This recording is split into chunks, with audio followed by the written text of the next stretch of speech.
Well, it's 3:56 in the morning, and yeah, let's go talk about some Jojolion. God damn, I'm a madman. But yeah, aside from that, how did I even think of this chapter? It was pretty solid. I mean, obviously, we're still kind of waiting for the whole climax to happen, but we're really, really nearing on there.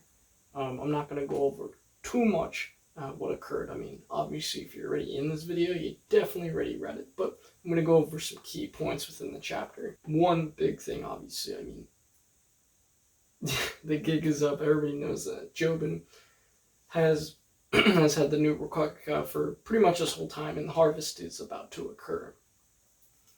And second, I think the most obvious thing that most people are talking about is that people believe that Norusuke is dead. And don't get me wrong, that is a possibility, but I feel like that's not the case. A few reasons. One, Jobin on record has done that kind of move where he, I guess, knocks them out, and he's done that to Yasuo in the past as well, within the Blue Lagoon arc, I believe. So he has done this, so I wouldn't be surprised if Norusuke is dead. Also, wouldn't that nullify the idea of his whole motive in the first place? Because, like, you know, if Norusuke is dead, then at that point, wouldn't it have been better for him to die in order to do the sacrifice to, you know, cure Tsurugi, which is kind of a little bit ridiculous. So I feel like, for me at least, it wouldn't make sense if, you know, also it's his dad. I don't think Jobin, even though he's a little bit cuckoo, I don't think he'd want to kill his father. I think that's a little bit far-fetched. Also, another thing I noticed while rereading the chapter was King Nothing. Like, when, after Norusuke kind of fell down and collapsed, the puzzle pieces and the panels are still present, so I kind of got the impression that once a stand user dies, the stand goes away as well. Now, this isn't always the case, but I thought I should mention that. Okay, next point that I really want to go over is Joshu's redemption, and it's really awesome to talk about this because I guess for a long time coming, and you know, the recent chapters and whatnot, Joshu is he's kind of been changing, but in a really cool, good way.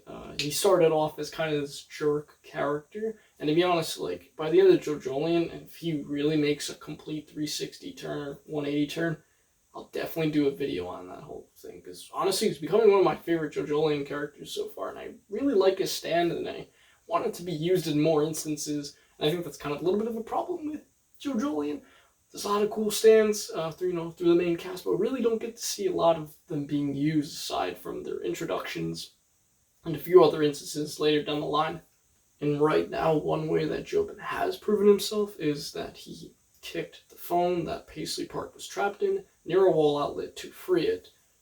And again, it kind of shows that Jobin is slightly losing control over the family, and, you know, Norusuke is dead. Well, dead, I guess. I guess everyone presumes that at the moment. Josuke isn't around, etc. You know, I think Joshu's trying to be the quote-unquote man of the house, and also Jobin's completely mad lad, so I think Joshu's taking this opportunity to do the right thing and become the man of the house, all that jazz. Honestly, I'd be down for a stand fight between these two, Jobin versus Joshu. I don't think if this was the case, I mean, it's a possibility, but I think if this was the case, yeah, Joshu's kind of fucked either way, and I say that in the nicest way possible because of what I'm going to talk about next. You know, after Norusuke literally collapses, yeah, Jobin makes these ultimatums for everybody else to keep their mouth shut and to listen to him. And, you know, a while ago, I believe, it was actually a fair amount of chapters ago, where, you know, we see this flash forward where Tsurugi's dragging the body bag, all that jazz. And everyone kind of seems unfazed, so everyone's like, okay, how and why is this happening?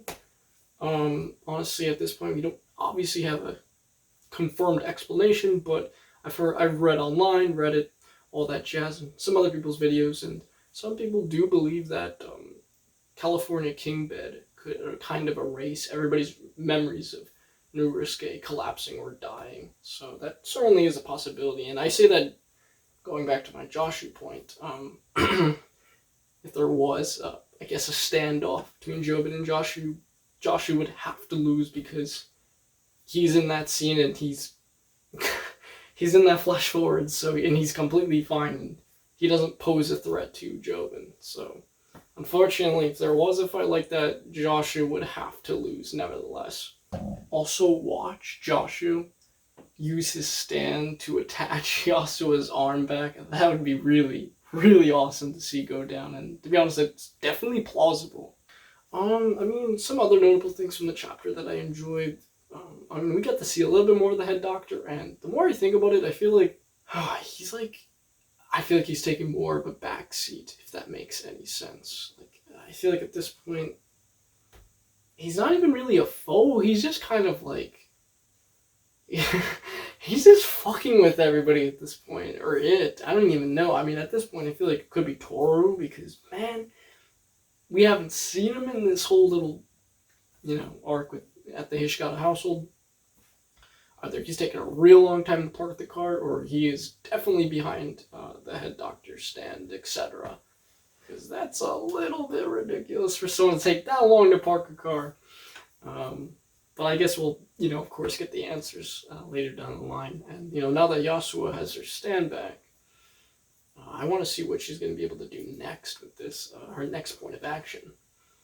And to be honest, after all the stuff I said, Jobin knocking out Nobusuke, making the ultimatums, Joshu kicking the phone back to the wall, Paisley Park coming back to Yasuo, head doctor fucking around, Mitsuba has a little bit of a monologue at the end, and to be honest, oops, I forgot. One thing that I can't believe I didn't even say. Yeah, basically, Nobusuke with King Nothing confirms that Jobin was a killer. I mean, the reader obviously knows this, but the rest of the family doesn't, which I believe, it really shows how far gone Jobin has become. Just thought I'd mention that. But aside from all those instances that I mentioned, that's really all that happened in this chapter. Well, I feel like all the chapters are really short because it's so exciting. You kind of read quickly and stuff like that in anticipation. I feel like at the same time, we're really at that right near that climax where shit's gonna hit the fan. And I feel like a lot of it has. If Nobusuke is dead, then shit has really hit the fan.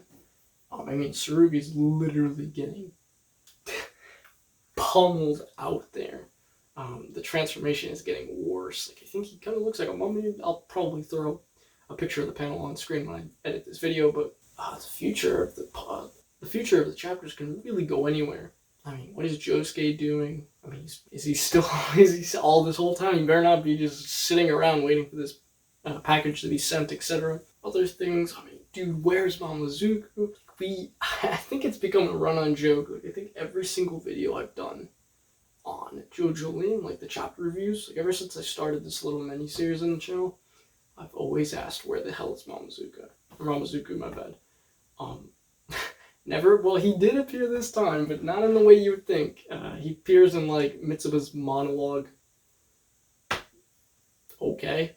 I feel like I kind of skimmed. I feel like most of this was kind of speculation, theory, etc. But at this point, I guess that's really what we're at within Jojolion. I mean, if this was any other chapter within, like, or a much earlier chapter, then we really would literally just talk about the chapter itself. But we're at that point where, like, we're anticipating the future, making all these predictions, these theories, etc.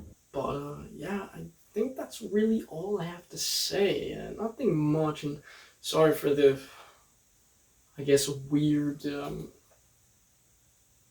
setup and timing. I mean,